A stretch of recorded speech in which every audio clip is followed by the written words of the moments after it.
Okay, welcome to Applied Linear Algebra class. In today's class, we are going to talk about a few important things. Today's class will be very interactive in a sense that I'm going to work out the problems and I'm going to work out the applications wherein what you can do with the Fourier transform and the wavelet transform that we briefly talked about in last class. So first and foremost, let me tell you Fourier transform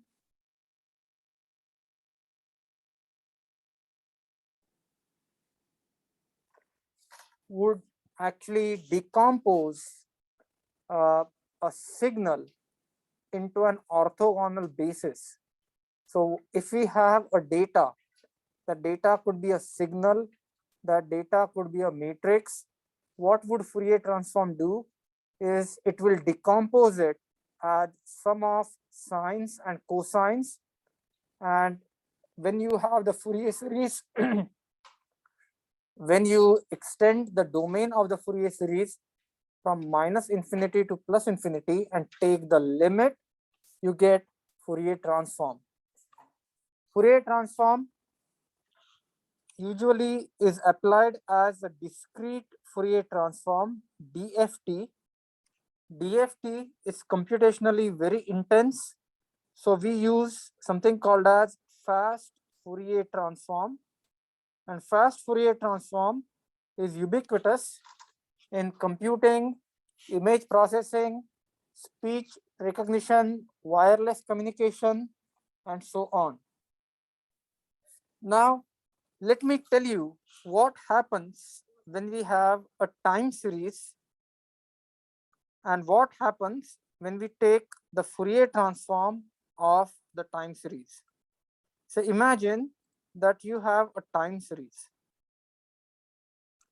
And in this time series, if you take snapshots of the time series, these snapshots, they indicate the resolution of the time series. So basically, this indicates the resolution.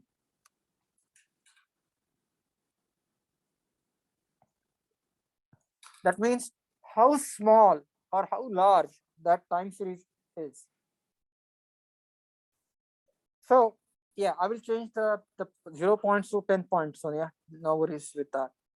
Now, if you take the Fourier transform of that, what you're gonna get is you're gonna get frequency component. So you will see a frequency, you will see another frequency, and maybe you'll see some small frequency content that is noise. So now what it means is you have an excellent resolution in frequency. So this is the resolution in time. This is the resolution in frequency.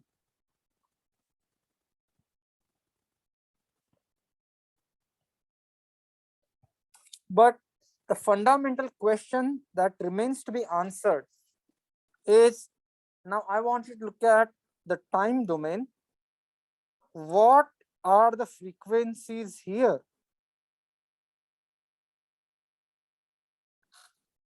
And the fundamental question that cannot be answered by the Fourier transform is, these frequencies occur at what time?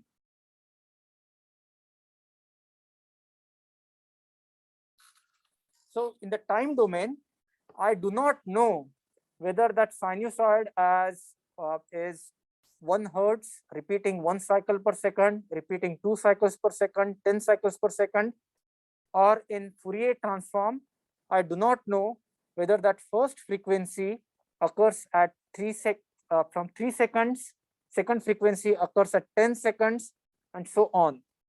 So what it means is the resolution, the simultaneous resolution in time and frequency is difficult to achieve. You cannot resolve time and frequency simultaneously, and that is known as the time frequency uncertainty principle. So time frequency uncertainty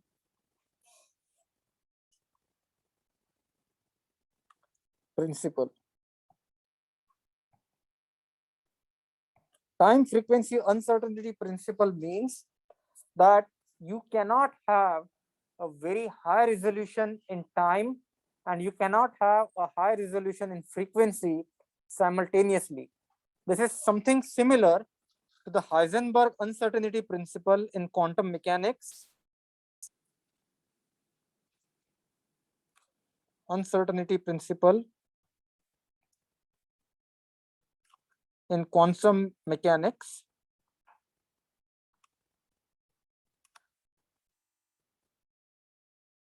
So you can find out the momentum wave function, or you can find the position wave function, but you cannot find both these at the same time. And that is, this is one example of the uncertainty principle.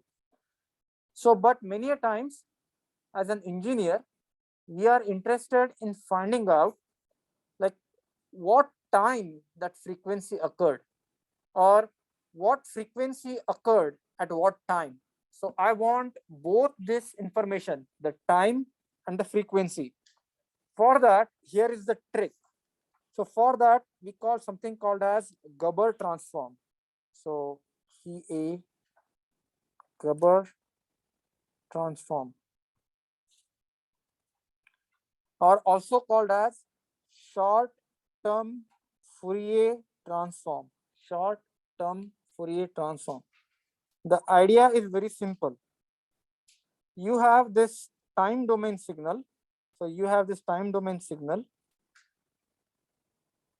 Rather than taking that entire signal in one shot and finding out the fast Fourier transform, we have a sliding window. So first, what I'm going to do is I'm going to take this window. Say this window starts at time t, say t1, and I would find out the frequencies in this window. Then what I would do is I would slide this window, say at time t1, and then take the FFT or find the Fourier transform. Then what I do is I slide that window again a little bit and then find the Fourier transform. So what it means is I have a simultaneous time and frequency resolution. So I have a time resolution and I have a frequency resolution. And again, please note, this is not super duper fine because I cannot do this infinite sliding window. I cannot do the sliding window infinite time. But what I can do is I can have a coarse window. I can have a coarse window and I can still get reasonable time and frequency information. This is called as spectrogram.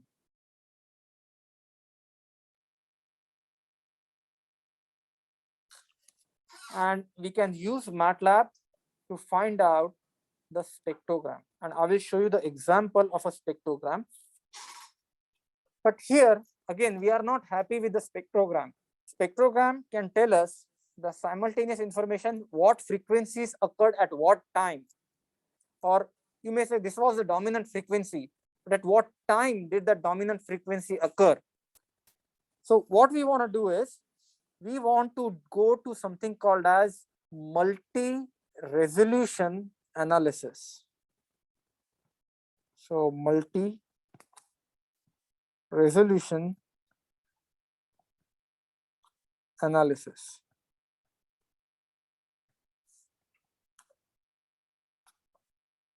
And what is the fundamental reason this multi-resolution analysis is needed? And this is an example. So if you think about the time domain resolution, it's considered something like this. This is time domain resolution. So time. Frequency domain resolution, it's considered like this. So this is the frequency domain resolution. If you look at the spectrogram, which is the short-term Fourier transform, this resolution is a simultaneous coarse resolution in time and frequency.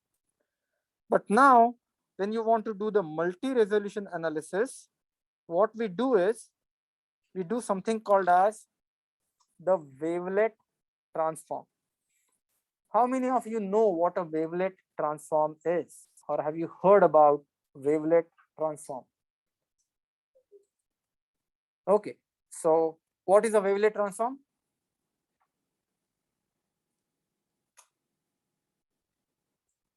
All right, remember Laplace transform. What is a Laplace transform? It's going from time domain to S domain. What is a Fourier transform? Going from time domain to omega domain.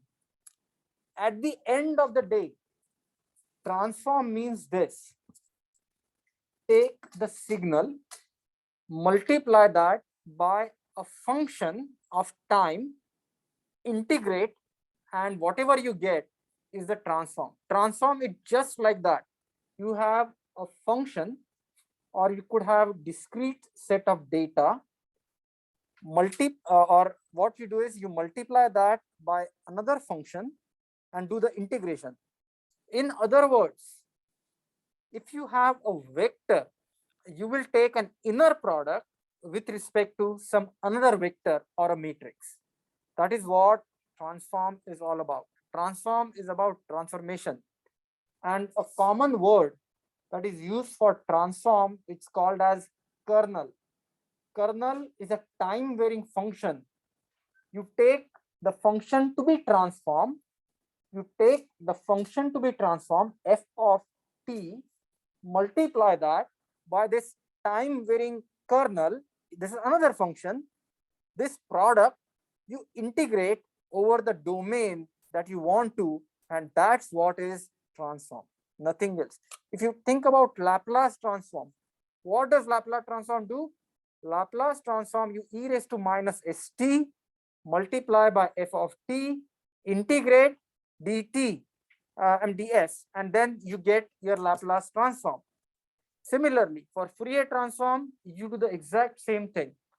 You multiply by e raised to minus I omega t and multiply that by function and integrate, and you get a transform.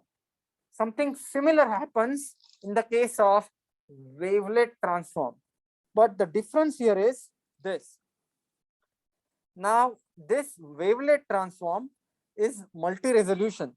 What it means is initially you are going to have a resolution which is spread across frequency. Then what you're going to have is you are going to have a resolution which is split. So something like you're going to split it over here. Then what you're going to do is you're going to split it at the frequencies here. So what that means is gradually as you go up, you are going to change the resolution, and resolution is slightly a bigger word to talk about. Let me tell you what exactly happens in the case of wavelets. So imagine that you have a very super duper complex signal, and the Fourier transform works out very well when you have a periodic signal or semi-periodic signal. But when you have a signal that is jagged, or that has notches, or that has sudden transitions, remember the Gibbs phenomenon and other things that we talked about? Fourier transform or Fourier series may not be the best decomposition of that signal. So what you want is you want a wave. So not the full wave, but a small part of the wave. So what you need is a wavelet. So what does this wavelet do? This wavelet can have different shapes. There are thousands and thousands of wavelets out there. So what you will do is the first wavelet would be, maybe it will span this entire domain. So say for example, the first wavelet, and I'm just saying that this spans the entire domain. This is called as the mother wavelet. Then what you will have is, from that mother wavelet, you will have baby wavelets, and those baby wavelets will span something like the small region. And then you would actually, again, from these babies, you will have grandbabies wavelet. And those, so all these wavelets, when you combine together, when you add together, you are gonna get your signal representation. But what is the advantage of wavelet transform? The biggest advantage of wavelet transform is if you have a signal that has discontinuities, that has peaks, or some sort of abnormal behavior that Fourier transform cannot capture, this wavelet transform would capture it nicely. What is the fundamental property of a basis? The fundamental property of the basis is that those two bases vectors, they should be orthogonal. So which means if I use wavelets, the mother wavelet and the baby wavelets, they will be orthogonal to each other. They will not be orthonormal, but they will be orthogonal to each other. In other words, believe you me, this is what is happening. You have a signal. In Fourier transform, you are taking that signal, multiplying it, or finding the projection of that signal and finding the weights on the basis. You are saying that how much of that basis is reflected in that signal. Exactly same thing is happening in wavelet transform. So you have mother wavelet, perpendicular to mother wavelet, you have baby wavelet, perpendicular to baby wavelets, you have grandbaby wavelets, and you can go on this chain as long as you want. And finally, you are going to see how much of that signal is reflected or projected on mother wavelet, baby wavelets, and grand wavelets. And finally, when you combine these together, what you have is you have your beautiful signal. What is the biggest advantage of wavelet? Because if you think about the Fourier series classically, they have periodic nature, a sinusoidal nature. Wavelet, they don't have to be sinusoidal. You can have a Mexican hat wavelet, or you can have a Haar wavelet, or you can have some other wavelet that is sharp. And the beauty of that sharp wavelet is it can represent the sharp signal, sharp discontinuities, and for that matter, sharp images, sharp objects very nicely. Everyone understood this? In the last class, we talked about application of Fourier transform for denoising. You can do the exact same thing with wavelets. Here is the basic idea, and we are going to do that today. We will take an image, we will find the Fourier transform. After the Fourier transform, we will actually decide a threshold, and we would zero out the coefficients that are below the threshold. In other words, we are going to denoise the image. Remember, in last few classes, we had issues with Zoom, but I'm positive today that we will not have issues. So I think the transition would be smooth. But I hope that you remember that in last class or class before that, we had a signal corrupted with noise. We did the Fourier transform and we did the filtering, and we captured the clean signal. So we did a Fourier filtering. Same type of filtering can be done on the images. Same type of editing can be done on the videos. That is that is how you can have a low resolution video and you would convert that into a high resolution video. So going from 1080p to 4K, that is how that resolution, again, there are a lot of things that go around the background, but that is how that you increase the resolution. Now, what I want to do is,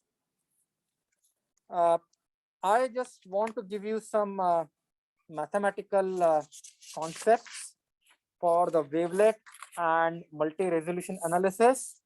But a word of caution, I'm not an expert in wavelet transform or signal processing. So I'm not going to, there are books and dissertations on wavelet transform and multi-resolution analysis.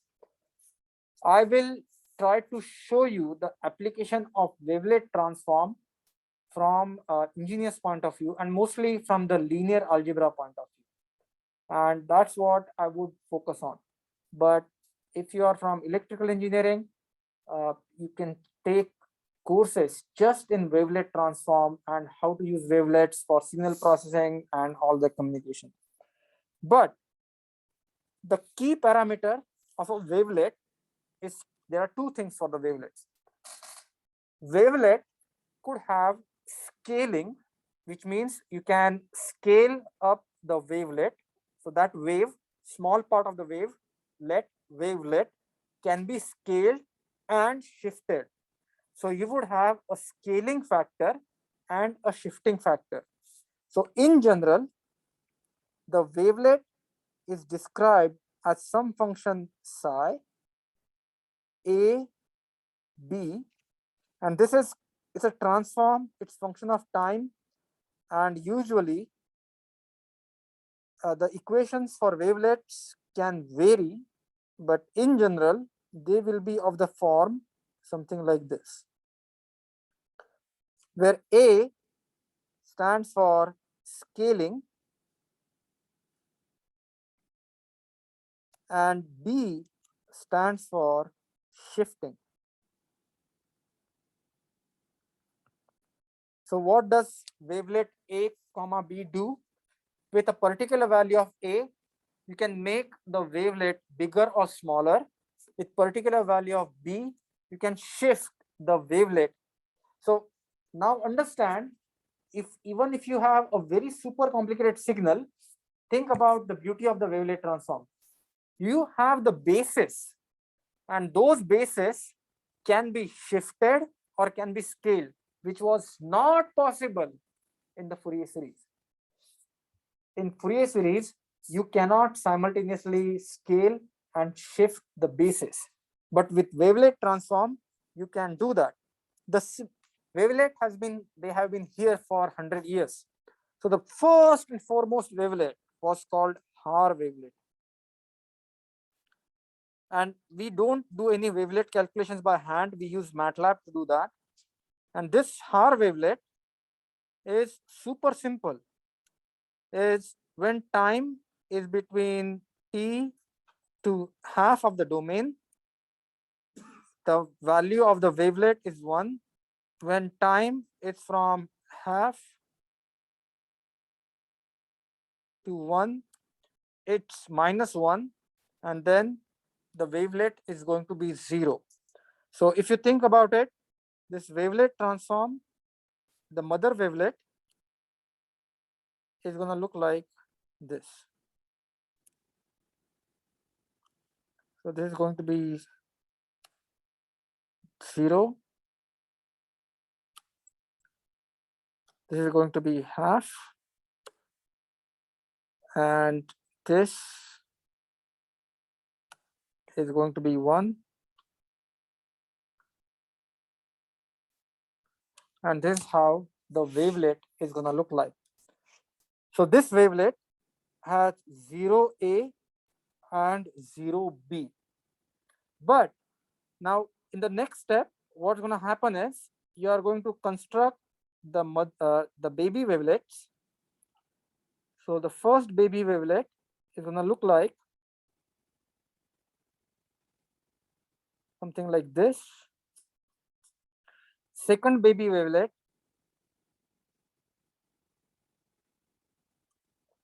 is going to look like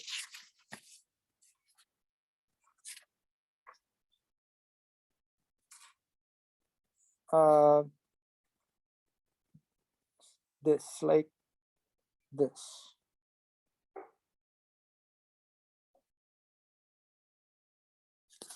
So this wavelet is 0, 0. This wavelet is 1/2 0, and this wavelet is 1/2 1/2. So mathematically, what you are going to do, it just like the Fourier transform, this psi of t is called as the kernel. You are going to take that signal, multiply that with this kernel, and then integrate over the domain. In other words, you are going to find out in that signal how much of that signal is projected onto this mother wavelet, how much of that signal is projected onto the first baby wavelet, how much of that signal is projected onto the second baby wavelet, and then you can go grandbabies, grandbabies, grandbabies, and then that way you can get finer and finer and finer and finer resolution. And when you combine all that together, it will give you a fantastic decomposition of the signal. Everyone understood this? Yes. When you say you can do the fine decomposition, you mean you are changing the T inequality? So can you see that? Okay, and so can you see that this mother wavelet is spanning 0 to 1? Do you agree with me? This first baby wavelet looks like the mother wavelet, but can you see that it is spanning from 0? I didn't write here, 0 to 1/2, right? The second baby wavelet is spanning from 1/2 to 1. Can you see that? If you start doing, like if you go 1/4 0, 1/4 1/2, 1/4 1/4, so basically what you're going to do is you're going to make those wavelets finer, finer, finer, finer. So that entire signal will now be decomposed with some finer, finer, finer, finer resolution. So you are scaling and you are shifting. Your basis is scaling and shifting. So the next question is, can you use any function for the wavelet? The answer to that question is no. Mathematically, there are some boundedness conditions that need to be met for the wavelet. So you don't want a mathematical function as a kernel. When you multiply a signal with that mathematical function, you get some unbounded result. That's not going to happen. That will not help. That means your kernel should be bounded, and there is a boundedness property that wavelet needs to satisfy. So let me give you the Mexican hat wavelet. This is the mother wavelet for Mexican hat, which is 1 minus t square e to the minus t square by 2, and its omega is square root of 2 pi omega square e to the minus omega square by 2. So again, it needs to be integrable and it should be able to. So what is a discrete wavelet transform? Discrete wavelet transform, understand every transform by definition is this. You have a kernel, okay? You have a kernel. What you do is you take the signal, multiply that by kernel. And when I say kernel means a time varying function. You multiply that by that kernel, and once you multiply that with that kernel, you integrate over the domain. That's what is all about for a wavelet or any transform. And believe it, this is exactly what you do when you are performing the Laplace transform, when you are performing the Fourier transform, or any other transform. There is a multiplication and integration. And this multiplication and integration in the continuous time domain is replaced as an inner product, because running sum in the discrete domain. So that's exactly what happens when you do discrete Fourier transform, or that's what when you do discrete wavelet transform, and so on. Everyone understood this? This is a very superficial application view of the wavelet transform. Now what I'm going to do is, we are going to go to MATLAB, and I'm going to show you how to use the wavelet transforms and other applications in MATLAB. So any questions from my online students?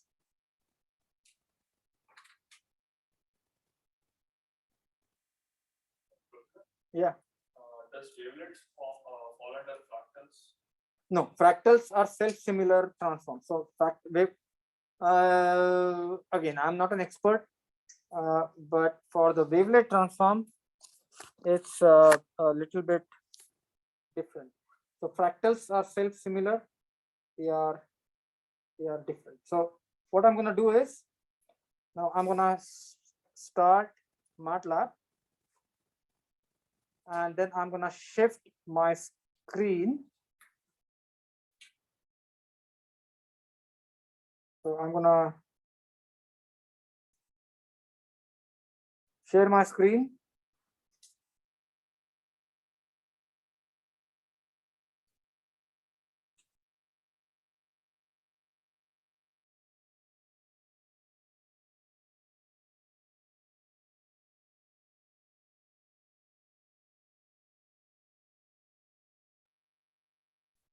Bear with me for a second. Once MATLAB opened. Share screen. And so these are all the problems we worked out in last class. And a quick recap. First problem was that we solved the inner product. The first problem was we solved the inner product. Then later we looked at the Fourier transform. So first we solved the inner product. Then we looked at the Fourier transform of Mexican hat function. Then we looked at the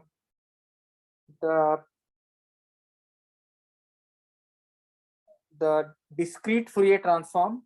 So the discrete Fourier transform is nothing but you are running the Fourier transform on set of points.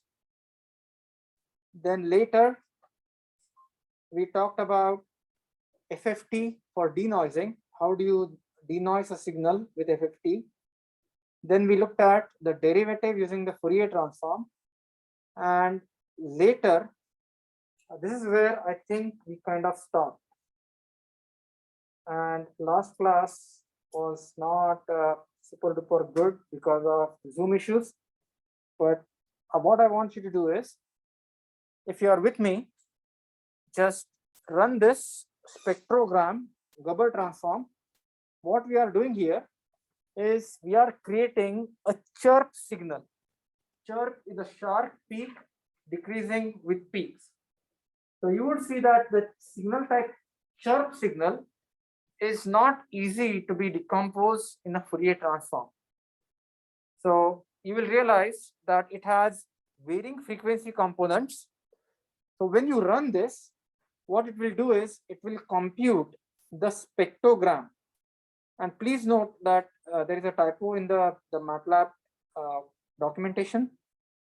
So you run this section. What it will do is it will actually plot something called as the spectrogram or short-term Fourier transform.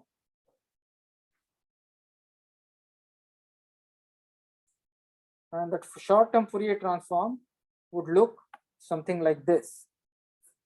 Now, this short-term Fourier transform, and my online students, I'm gonna share this screen.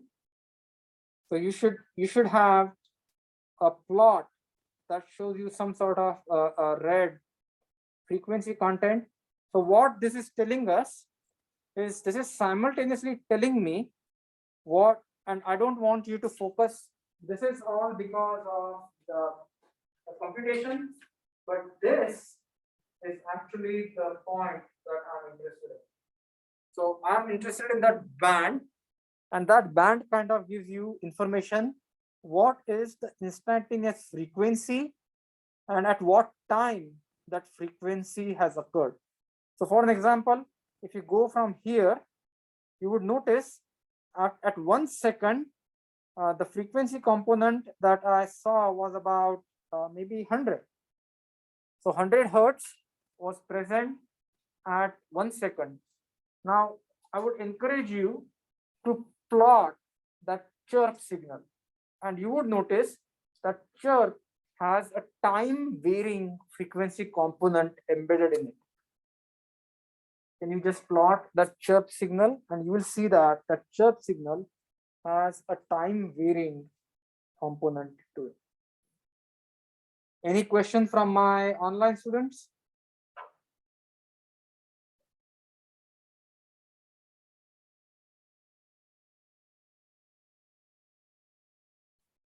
Any questions from my online students? So if you plot the chirp, you would notice you are going to get a time varying frequency component. Now, next thing, what I and so let me show you here. If I say plot X, you will see that chirp. As you can see, it's like as time goes on, the frequencies get compacted. So that is how the chirp would look like. Now, next thing what I want to point out is, so the next part of this problem, it's talking about the wavelet transform. So the bottom, if you run the second script, the bottom figure is nothing but the Haar wavelet that I just shown you. So the basic Haar wavelet, the Haar wavelet 0 0, Haar wavelet 1/2 0 and 0 1/2. So the Haar wavelet 1/2. So the first one is, so how do you plot? And this is the Mexican hat wavelet. So as you can see, MATLAB gives us rich tools to plot and perform wavelet analysis. And if you go to MATLAB,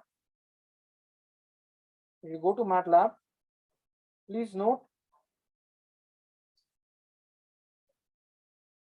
this is where I'm plotting the Haar wavelet. And as you go down, then actually I'm showing you the Mexican hat wavelet. So Fmax hat is the Mexican hat wavelet, and then I'm just plotting the Mexican hat wavelet. Now what I want to do is, the fun part, I am going to go to my issue,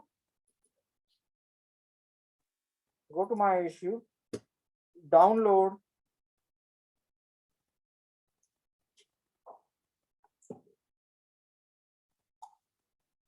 okay. You go to Applied Linear Algebra for Engineers,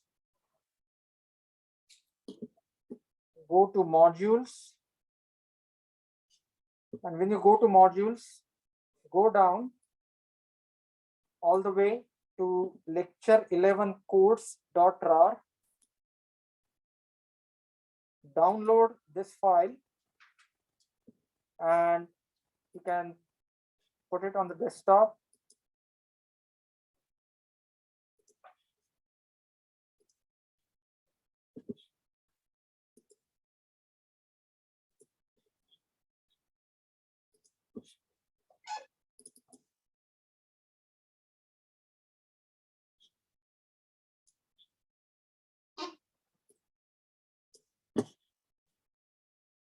You can go to MATLAB,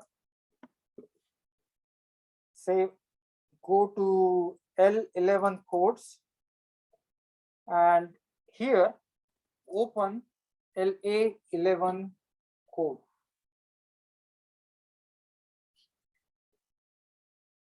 Now this part is interesting. So my online students, were you able to download the code LA11codes.m? Okay. Now what I want to do is, here is what I'm going to do. And this is where the linear algebra, the concept that we studied in linear algebra, would show you their true potential. So if you look at the first code, we have this image of the dog. So first, highlight the first section. What I'm going to do is, just like you can do the Fourier transform on the time series. Last time we did the Fourier transform on the time series. Do you agree with me? We can do Fourier transform on the matrix. Think about matrix as bunch of rows of numbers, bunch of rows of numbers and bunch of columns of numbers. So how does Fourier transform work when you have an image? You perform the Fourier transform row wise, and then you perform the Fourier transform column wise. So essentially, you are going to find out the basis running one's column and one's row. It does not matter even if you shift the sequence. If you change the sequence of operation, still you are going to get the Fourier transform. So in the first part, we have the image of the dog. So that is where the line number 2, we are reading the image of the dog. That's a very fine-grained image. Then we are converting that RBG, red, blue, green image, which is actually a tensor, into a grayscale. And then we are performing a row-wise FFT, and then we are performing a column-wise FFT. Okay. So what I want you to do is, this is not a spectator sport. If I would encourage you to run MATLAB code and run section with me. So make sure that the code is running and giving you the results, so we can interpret what's going on over here. So what you see here is, you see the image. This is the grayscale image that we scanned.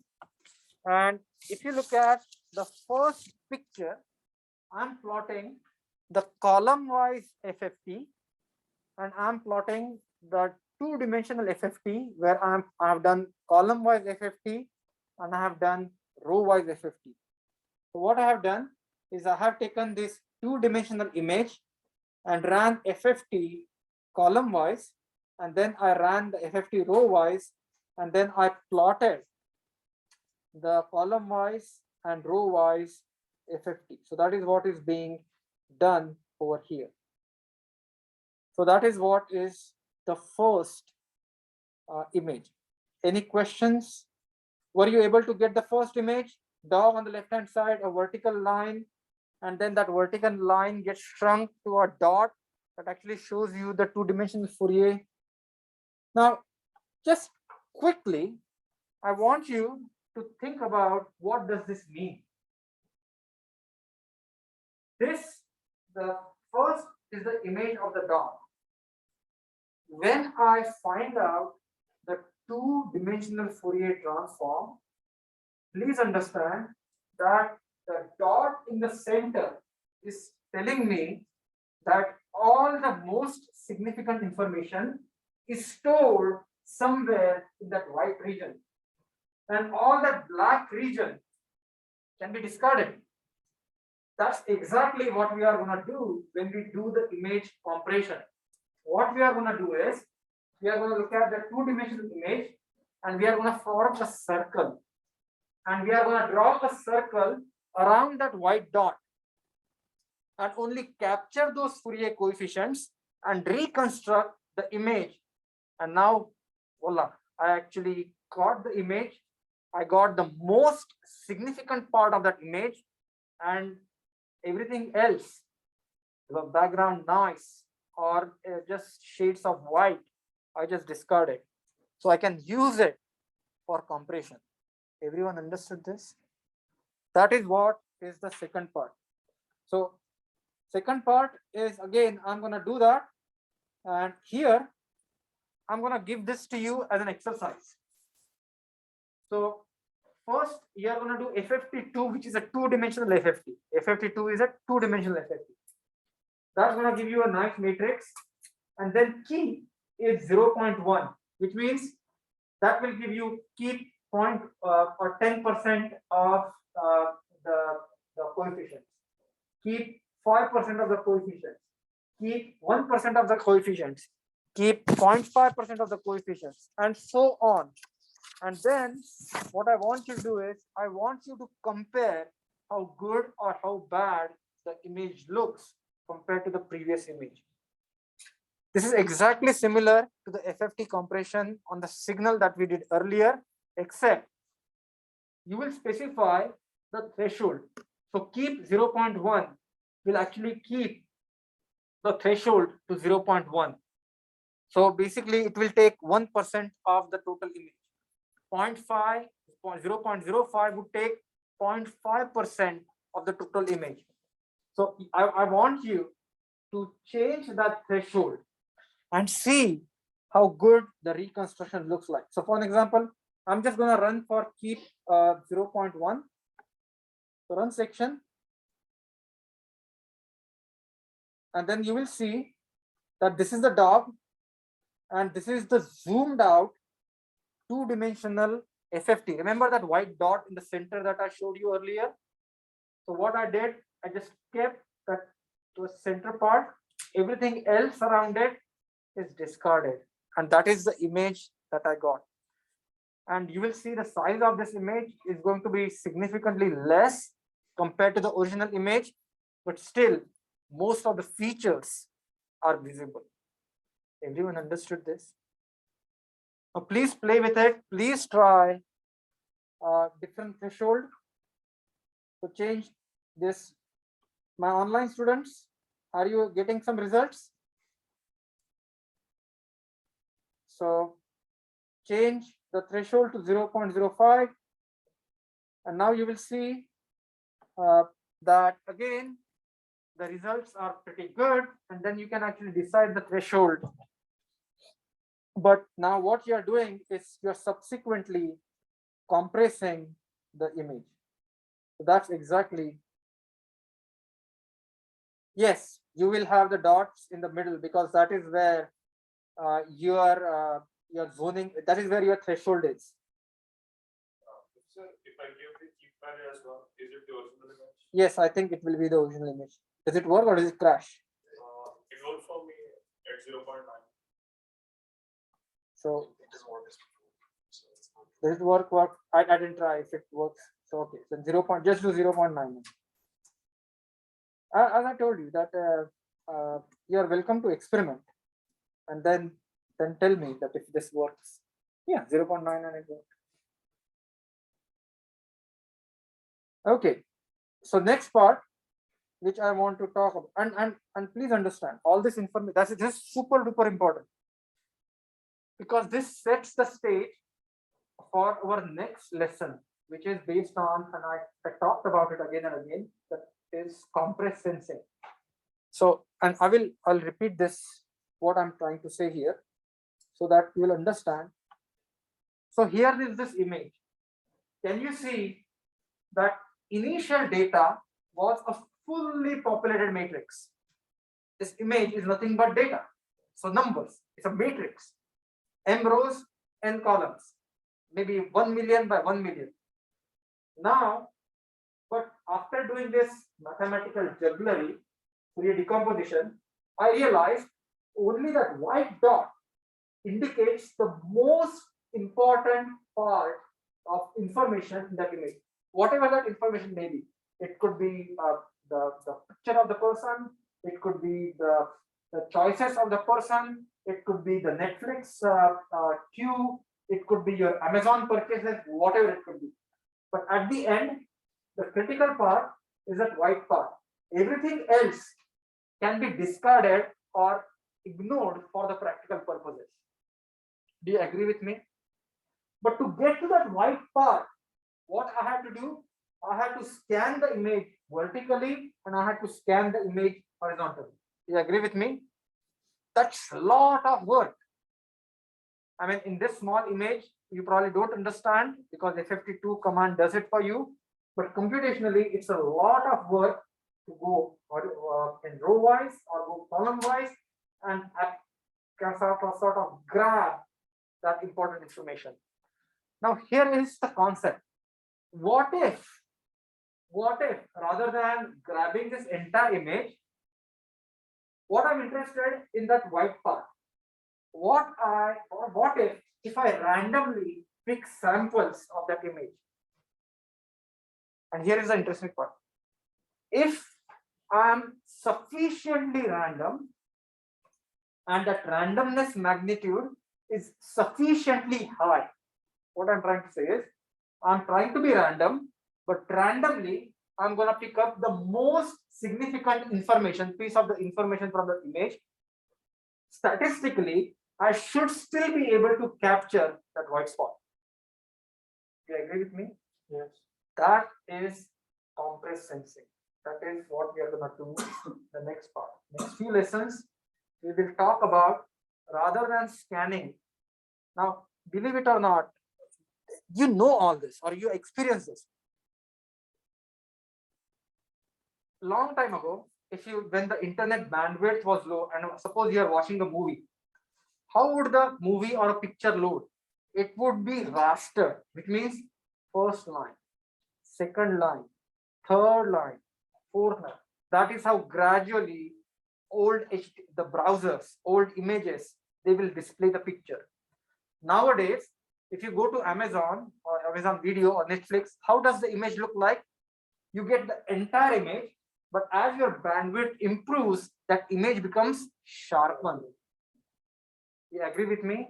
So earlier it was rastering because you are getting data, stream.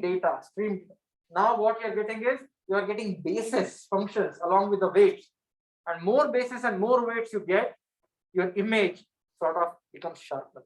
That exactly is happening.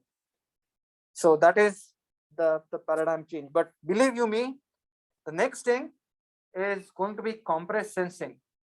You want or it would be the using using sparse measurements to extract features, extracting or doing machine learning or database analysis on features that are dispersed, that are randomly distributed, and so on. So that is coming next. So again, I'm not an expert, but my hope is that at the end of this class, you will have some exposure to this exciting field and that you can use it for your research or for career. That's exactly what, yeah. From the previous example with the dog, we saw that the most significant point was at the center. Does it directly correlate to the dog, I mean, at the event center, or is that? So if you look at so dog, there was a dog image. Okay. Then what we did 2-dimensional FFT. And after we did 2-dimensional FFT, we realized that the most important information is contained in a certain frequency band, and that frequency band is shown by that white circle. So that is where the most dominant coefficients of FFT are. So what I can do is, for practical purposes, I can discard this outside image and this just focus on those coefficients, and I can reconstruct the image. My question is that are both those graphs in the same space, like you can literally overlay them? FFT, you basically you have to do something like inverse FFT. You cannot just overlay.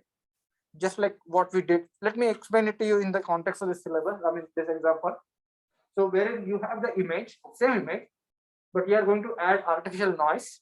So you will see that dog image will look something, that dog would look like a donkey. But then once you run the denoising algorithm, again, what you will do is you will take out all the noise and finally the dog can come out. So run this. And then you will see that this is the dog. And I will show you. So you will see this is a noisy dog. This is the dog. The first image, this is the noisy dog. And you will see the noisy dog has FFT, something like this. And what I did, I cleaned that whole thing up. I did the thresholding just like the previous case. And now you can see that I kind of am focusing on that circle. That is where all the important FFT components are. And I'm doing inverse FFT. And you can see my dog image is much sharper than the original noisy dog image. Everyone understood this? You can change the thresholding and you can make that image sharper. You cannot see the image, okay, because I'm not sharing that screen. So bear with me for a second. But if you run, so what I want, so can you run this code denoise? If you run this code, you will, the 4 images will pop up. So basically run this code, the highlighted code, and 4 images will pop up.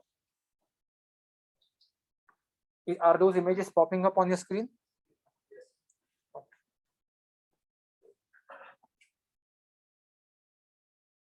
And then you will see, okay. So next part is wavelets. Why do we need wavelets? We need wavelets because signals or images or tensors would have sudden and sharp changes in the data. So you can, so remember the Gibbs phenomenon and other concept that we talked about. Fourier series cannot give you a good reconstruction where there is sharpness. And believe you me, that our world is full of sharp objects and corners and different pictures and all that stuff. So that's why we are going to use this wavelet decomposition. Once again, I'm not an expert on wavelets, so I'm just gonna tell you how it is used and how we can actually decipher or how we can actually understand what's going on in wavelets. But the theory of wavelets, there are books and there are classes. So you are welcome to look at the MATLAB documentation, or there is an excellent book by Professor Strang, Wavelet and Filter Banks, that you can refer to that book to understand the theory of wavelets. But what I'm going to show you here is how you can do the same thing what we did with Fourier using the wavelet transform. For the practical purposes of this class, wavelet transform is just like a Fourier transform. What it will do is it will take the discrete time series or numbers, vectors or matrices, multiply that by a kernel or again set of numbers and perform convolution or multiplication and integration over the period of time, over the domain. Everyone understood this?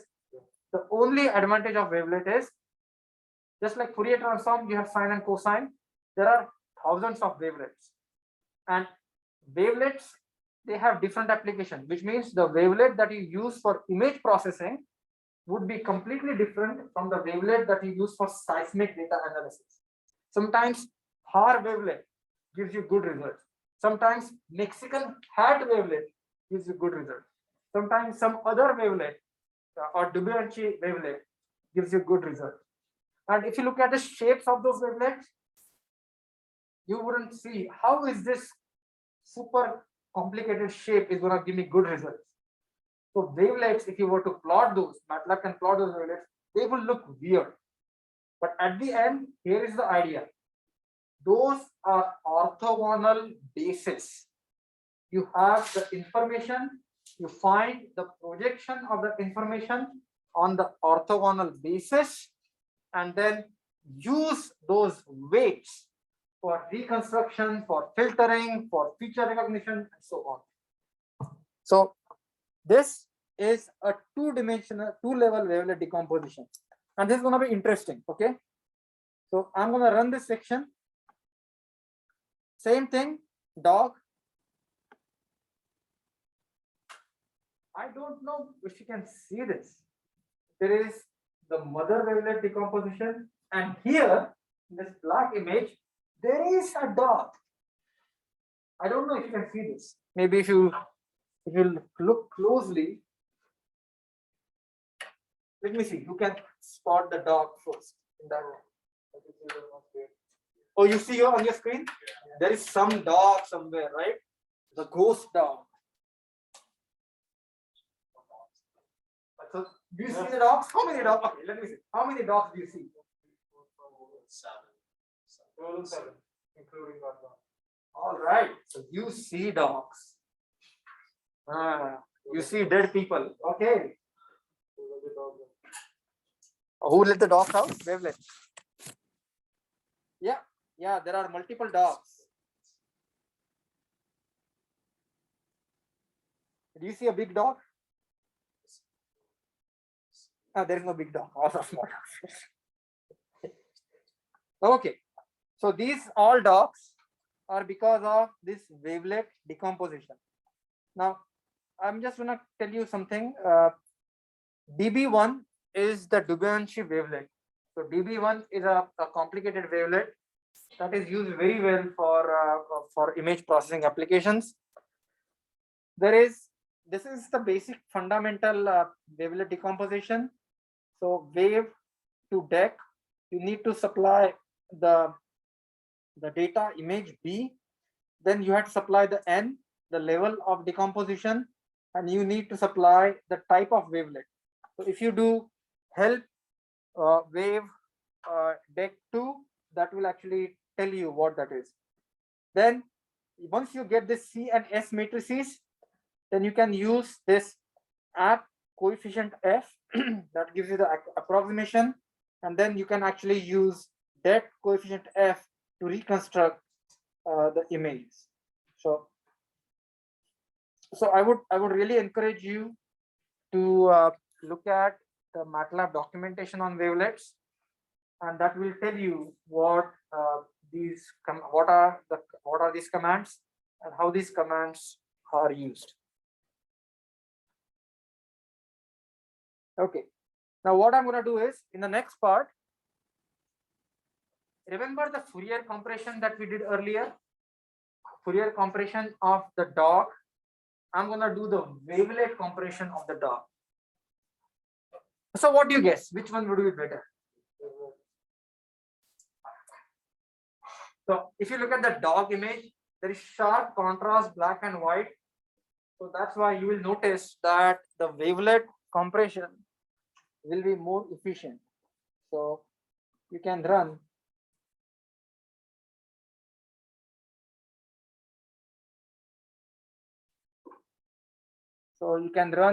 wavelet compression, and you will see that these are different level of compressions. So again, same thing. I have changed the threshold 0.1, 0.5, 0.005. If you were to look at it, so you can actually, I'm doing the same thing, but only thing is now I'm using the wavelets. Everyone understood this?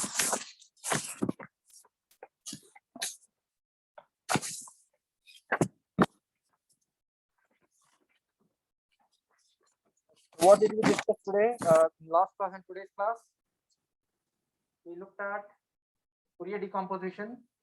We looked at what is the meaning of Fourier decomposition, what are the applications of Fourier decomposition. We looked at denoising, we looked at compression, we looked at the time frequency multi-resolution analysis.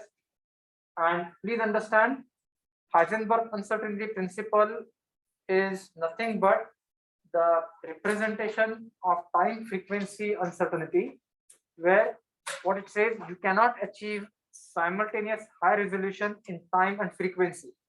In other words, momentum wave function and the position wave function are Fourier transform pairs. Momentum wave function and the position wave functions, they are Fourier transform pairs, just like time and frequency. Time and frequency are Fourier transform pairs. That's why you cannot achieve a simultaneous resolution. That is the exact same reason you cannot achieve simultaneous high resolution in position and momentum. So there goes Redcar's uncertainty principle. You could know where Redcar is. Redcar is in the classroom, and you know what Redcar is doing. Redcar is teaching or Redcar is sleeping, but you don't know at the same time where is Redcar and what is Redcar doing. Remember, that is the uncertainty principle. So the uncertainty principle is the manifestation of time frequency uncertainty because of the Fourier transform properties. I'm going to stop here today and I'm going to answer any question. And I'm very happy that the Zoom did not crash once. Otherwise, that is very, very annoying. Okay, I'm gonna, so my online students, if you have any questions, I would be happy to answer. I'm gonna stop recording.